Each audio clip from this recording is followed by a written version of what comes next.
What up? David here with some more Danganronpa IF, and now Monokuma is attacking Mukuro. So, let's see what happens now. At that moment, her face became completely emotionless. It was not a conscious action. That's all, folks. The defensive instincts she honed during her time with Fenrir temporarily suppressed her emotions as she countered Monokuma's attack. Mukuro grabbed a nearby IV stand and used it to parry Monokuma's claws. However, Monokuma's claws seemed to be made with a special alloy and easily sliced the bar in half diagonally. Damn! Can you imagine if Monokuma actually wrecked someone? I feel like that'd be kind of wild. But instead of following up his attack, Monokuma continued talking to Mukuro. I guess you're not much of a disappointment when it comes to fighting. In fact, if you were so pathetic that you died from that single attack, that would have been interesting in its own way. But right now, you're just incompetent at everything.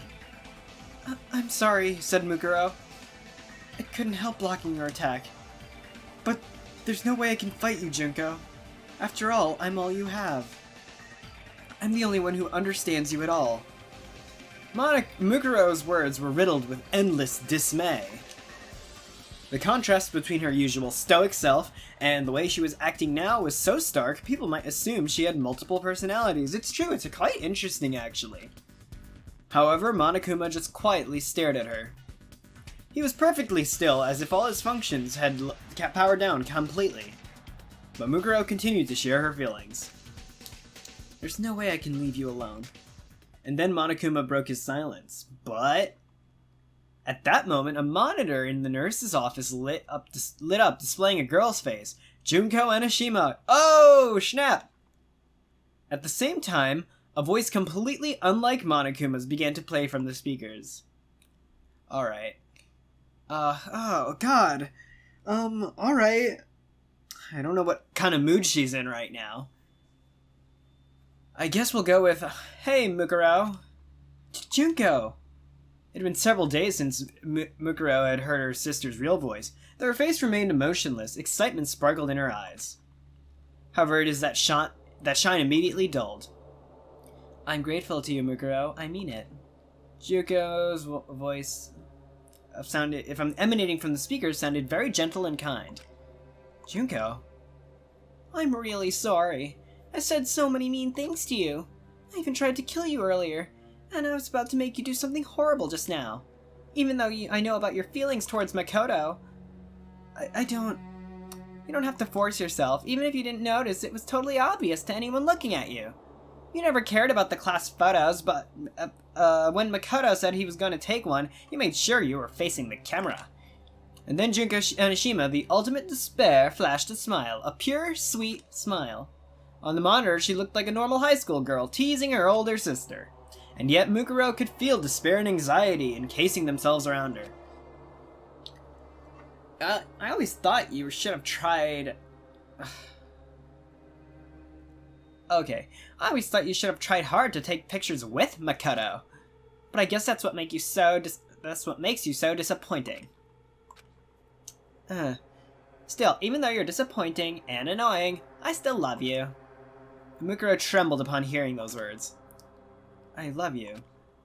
That's all she ever wanted to hear her sister say. Mukuro believed. No matter what Junko said, she believed she really loved her. She believed she was the only one who could truly understand the despair known as Junko Enoshima. She was naive. As soon as she heard Junko say, I love you, Mukuro realized she never completely understood her sister. It was only at that moment that Mukuro finally understood her sister's feelings. Junko's words right now were kind. Perhaps that kindness was completely honest. The words I love you might have been true as well. However, for Junko Enoshima, this was her way of saying goodbye. She was severing the ties between them. It was painfully clear to Mukuro. And then, before she could even say anything, the girl in the monitor made a remark that cut Mukuro to the bone. I'm sure someday you'll make your dreams come true. Ultimate despairs never talk to each other like this. A simple truth stabbed into Mukuro's heart. Junko had no further use for her. Her own sister was parting ways with her. I was going for, like, I'm sure someday you'll have your dreams come true. You'll make your dreams come true. She has like that that monotone personality to her. I feel like that's what she would do in this setting. Mukuro had dedicated over 10 years of her life to the cause of the ultimate despair, and at this moment it all counted for nothing. But those years no longer mattered to Mukuro. Her sister's rejection was more than enough to send her into the depths of despair. That's why Mukuro, even now, clung to a small sliver of hope. Meanwhile, Junko was still on the monitor. Yeah, right. Did you really think I'd say something that nice? You're so annoying. Can't you just hurry up and disappear already? Mukuro hoped Junko would say something like that. She hoped that she'd start verbally abusing her again, or call her useless and incompetent. Mukuro was no masochist, but she'd prefer to be showered with bullets and contempt than endure this kind of emotional pain. But I love you, Mukuro. Bye-bye. The monitor went black, leaving Mukuro to process the horrible goodbye she just received. As if on cue, Monokuma started moving again. Isn't family love so nice? By the way, did you know that in about half of all the murder cases, the killer is a family member? Monokuma spoke in his usual tone of voice, but it was unclear if his words were getting through to Mukuro. Mukuro let the blood packed in her hand fall to the floor and tightened her grip on the iron bar she was still holding. I'm sorry. I'm sorry. I'm sorry. I'm sorry. Junko, I'm so sorry. I'm sorry. She mumbled quietly as if she were chanting a spell, and walked past the blood pack on the floor to Makoto's bedside with the iron bar in her hands. I'll do it properly. I'll make sure I do it. So... Oh? Monokuma said, perking up. What are you gonna properly do to Makoto with that big, thick rod you've got there? Are you gonna do him? Or are you gonna do him in?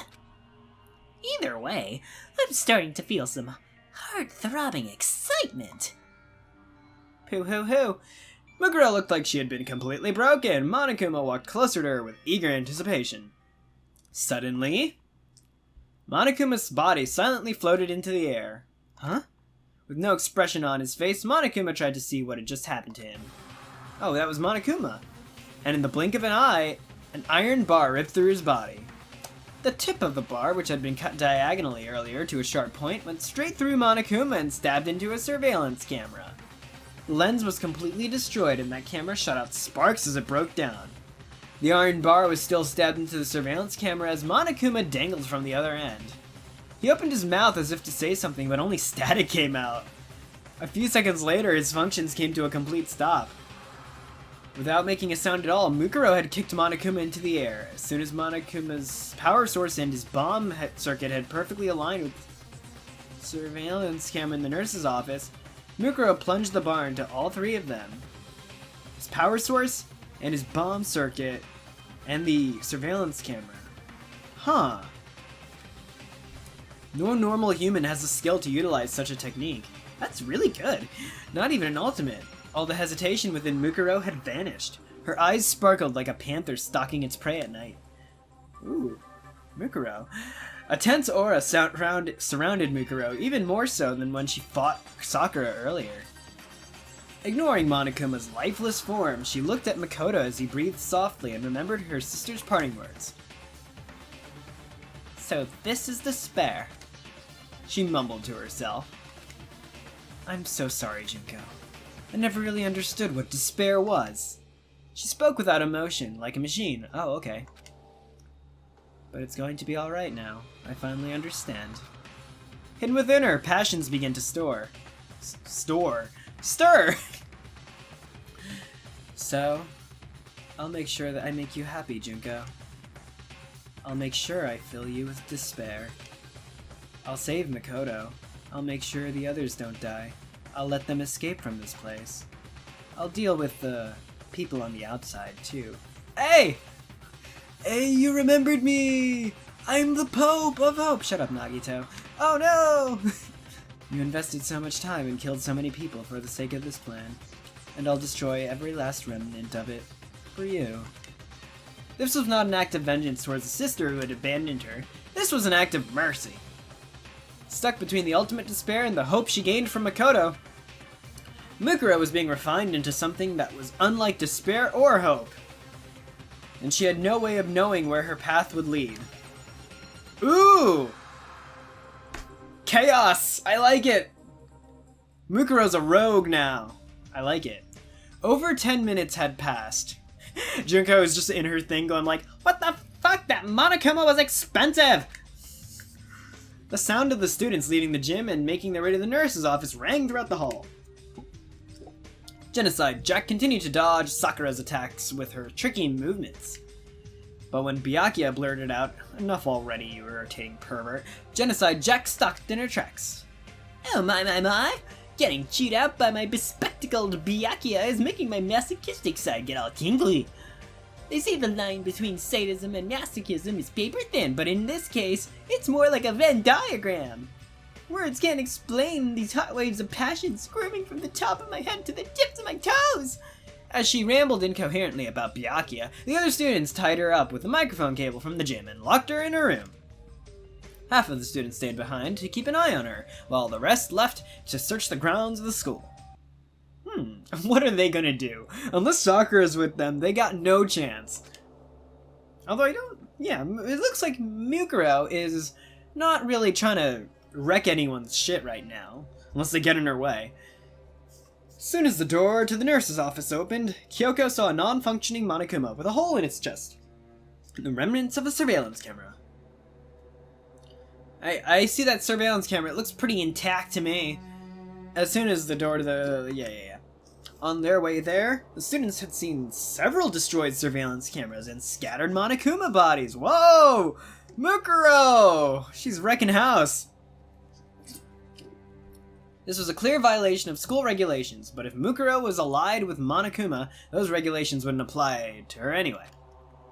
The Monokuma inside the gym was no longer moving, and the students had lost contact with the hacker, Bashiki Madarai. So the students assumed that Madarai had taken control of a different Monokuma and went after Mukuro on his own. With that in mind, Kyoko turned and looked inside the nurse's office once again. It was unusually quiet. The beds were empty, but Kyoko could see from the bloodstains that someone had been resting there recently. Looks like they're already gone. God damn it. Looks like they're already gone, Mondo remarked, but as he was about to leave, Kyoko spoke up behind him. "I'm going to stay here with Chihiro and search for clues." "Huh?" asked Chihiro, her timid eyes widening. "Clues?" Kyoko continued to speak in a calm tone of voice. A Tom Kona voice. "Yes, there may be some clues in these Monokuma remains. I figured you would be the best candidate for investigating machinery." Sakura spoke up. "But isn't that dangerous?" Since Sakura could clearly hold her own in a fight with Mukuro, she had joined with the other students in searching the school grounds. I was just about to say, or I did say. That's smart. Kyoko shook her head and replied, "I'm sorry to say this, but if things get out of hand, Chihiro and I will just be in your way. I think it's better if we search for clues here instead of doing nothing. Besides, we might be able to use Monokuma's parts to detect any radio broadcasts from the outside world." You certainly have a point. Understood. We'll be exploring this floor for a while. Please shout for us if anything happens. Sakura left the nurse's office. How did she destroy Monokuma like this? I don't know who said. There we go. As Chihiro cautiously stood over Monokuma's remains, Kyoko started searching through the room. Man, I feel like I'm not centered on my camera. Well, I am now, but, it's a problem for editor Dave. She zeroed in on one of the beds and began studying it intensely. A moment later, Kyoko was satisfied with what she found and let out a small sigh before she spoke. "Chihiro, let me apologize to you in advance." Huh? I dragged you into this gamble of mine, so if anything happens, run out into the hallway and call for help." What does that mean? But instead of answering Chihiro's question, Kyoko started talking to one of the empty beds. "Let me say this first. I'm prepared to hear your story. No matter how ridiculous it may sound, I promise not to decide if it's a lie or the truth until after I've listened to it in its entirety." Chihiro looked confused. She didn't understand what Kyoko meant at all. The ultimate lowered her eyes and Turn to the ultimate programmer to make a request. Chihiro, does your laptop have a voice recording function? And do you also have a microphone? Yeah. I want you to use that recording. I want you to use that to record everything we're about to hear. Huh? But there's no one here. As Chihiro wondered this to herself, she began connecting Monokuma's parts to her laptop and turned on the record function. I'm sure we'll pick up every sound in this room now. Chihiro said nervously. Satisfied, Kyoko nodded and once again started talking to the empty bed. So, what were you going to do if I told everyone that I'd found Mukuro? When she heard Kyoko say that, Chihiro looked back at her and was surprised by what she saw. At that moment, the ultimate programmer was kneeling on the floor next to Monokuma's remains. From that position, she was able to see it. Of all the beds in the nurse's office, there was one bed that couldn't be seen from the entrance. Underneath that bed lay a limp Mukuro. A blood pack was hidden next to the bed and slowly providing Mukuro with a transfusion.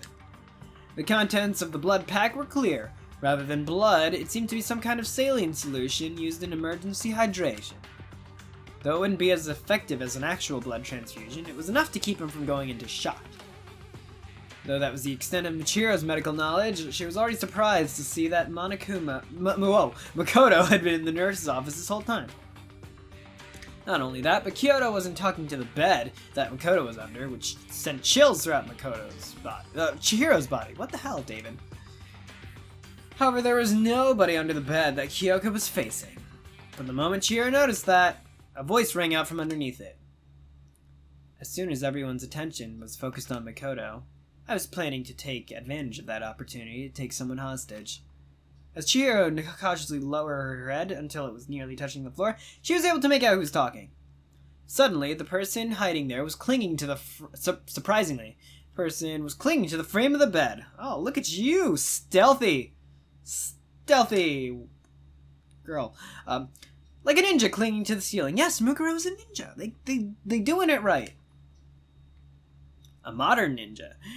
Presumably, if someone had glanced under the bed quickly, they wouldn't have noticed anyone was there. Though Chihiro had no idea how the person was able to hide under the bed for so long, they're called the ultimate...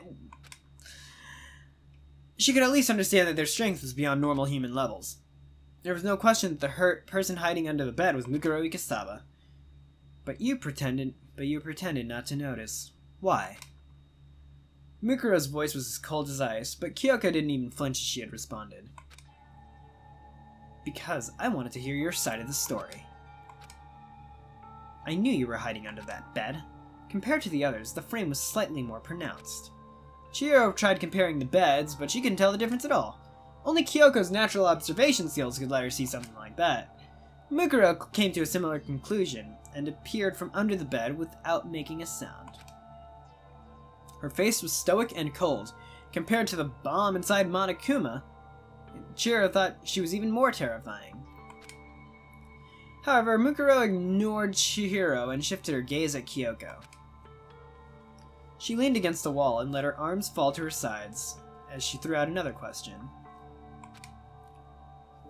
Why do you want to hear what I have to say?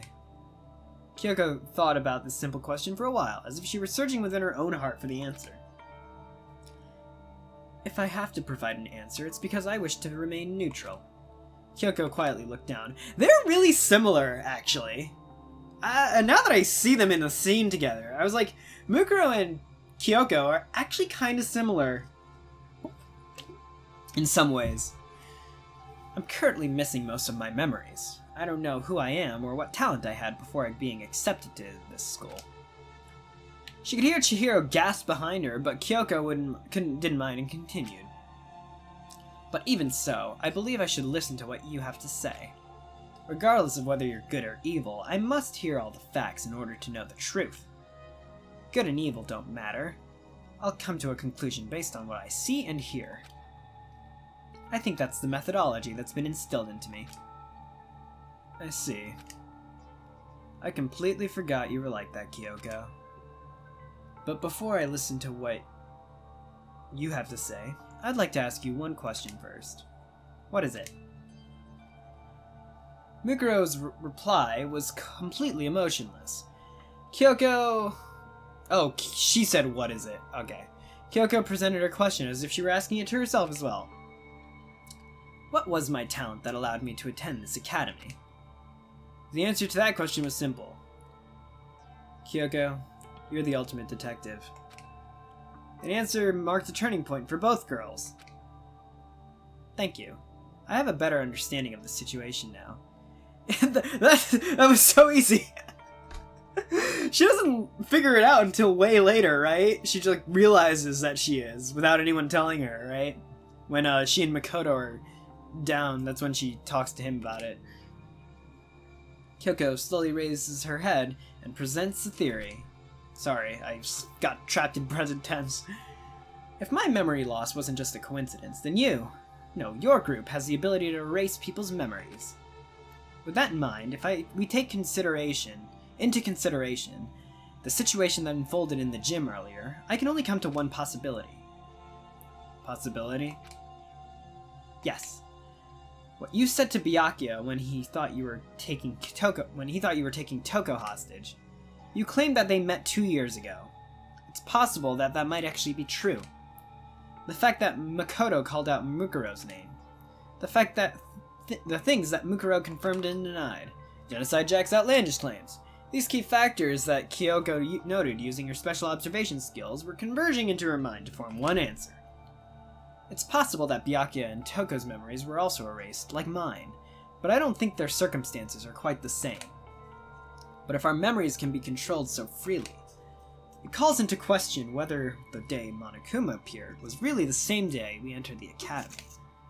Like you said, it's possible that we've known Toko Fukawa for the last 2 years. What do you mean? What do you mean? That's Chihiro. Chihiro cried, still working on connecting her laptop to Monokuma's parts. Kyoko continued, speaking to both Chihiro and Mukuro. We thought we were knocked unconscious with sleeping gas the moment we arrived at this school, but it's possible that we were simply made to think that's what happened. For example, we may have already spent the last 2 years at Hope's Peak Academy, and our memories of that time were completely erased. Wow, just telling her she was a detective had her figure out the entire plot. It's even possible that we aren't the Ultimates at all. Just random people who've been implanted with 16 years worth of false memories. That would be very fascinating! Though Kyoko's claim sounded ridiculous, her face was completely serious. She looked up at Mukuro once again. Which means I'm considering the possibility that your crazy story is actually the truth. Kyoko's declaration filled the room with silence, but she didn't let that silence overwhelm her. Kyoko cut through it with her own words. Without evidence, all I can do is make hypotheses. That's why I want to hear what you have to say, Mukuro. I have no intention of blindly believing what you're going to say, or what the self-proclaimed hacker who took over Monokuma said. She paused and lowered her eyes again, then declared with powerful determination. Even so, I intend to come to a conclusion as fairly and objectively as I can. But I can only do that if you trust me and tell me the truth. Kyoko's conviction was clear from her voice.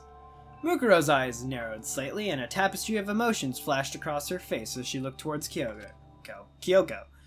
But when she opened her mouth, her expression and voice were completely devoid of emotion.